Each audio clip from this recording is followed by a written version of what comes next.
The guys are getting ready to put the oil pan on the 440. Now that we've got the short block built, we're safe to do that. Then we'll put the heads and the top end and the rest of the bracketry on it.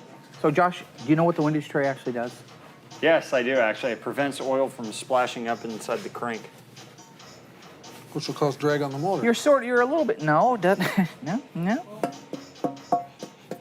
Is this condescending time, Mark? So what the windage tray does, only high performance engines get it. It keeps the oil from being able to come up on the inside of the cylinder walls when you go around a corner or under heavy inertia front and back. And when oil goes up there, there's two things that can happen. If the oil from the bottom of the pan goes up the side of the block, the sump, this thing right here, could actually pick up air instead of oil. And if you were spinning a lot of RPMs and you had no lubrication internally in the engine for a few seconds, you could have some big problems, like a spun rod bearing, maybe even lose a rod or a main bearing. What do they call that? Harmonic balancer. Harmonic balancer.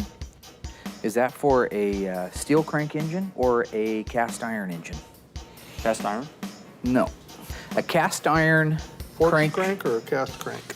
A forged crank is a steel crank or a billet crank. Those are all basically different, same terms for a steel crankshaft, which they stopped using in 1972 on Chrysler engines. They did bring it back, I think, in 75 or 6 for 1 year, then it was gone again.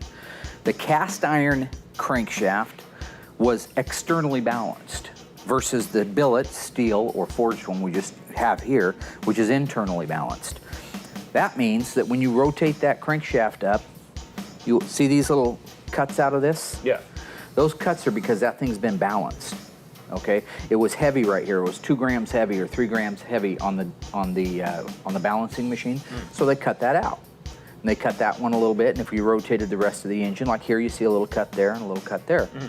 You see holes drilled in it. That's another way they relieve it. If this was a cast iron engine, this balancer would be a lot bigger because it's like a vibration dampener too. Because they're not balancing it there, they're trying to balance it here, and they balance it back with the torque converter. So if you put the wrong year torque converter in a car that has weights on it, it will cause a tremendous vibration on a internally balanced engine. So this has to be the correct harmonic balancer. The torque converter has to be the correct one for an internally balanced engine. What engines are internally balanced? The forged? Yep. External balance is? Cast iron. Yep. See?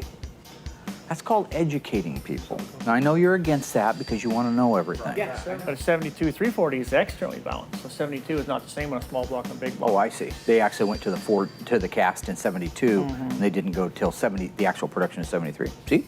Darren knows things. That's good. That's good.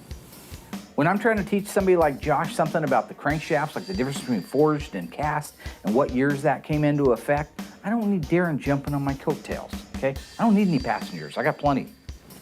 Josh, you want to count these and make sure we have enough oil pan bolts to put it on? Yes, sir.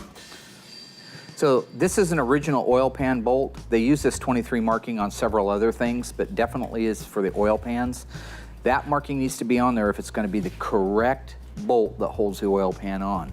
Any bolt with that size and diameter certainly would work, but if you're looking at it and you're being judged at a show, they're going to look through that paint and they're going to look for that 23. All those have 23 on them? I'll go through all of them. Make sure everyone has a 23 Can on you count them. that high? Hey, I'm gonna pin these holes back down. I was about ready to put the oil pan on and noticed that the oil pan bolt holes on the pan, on the lip, were raised like they'd been over tightened, so I needed to correct that.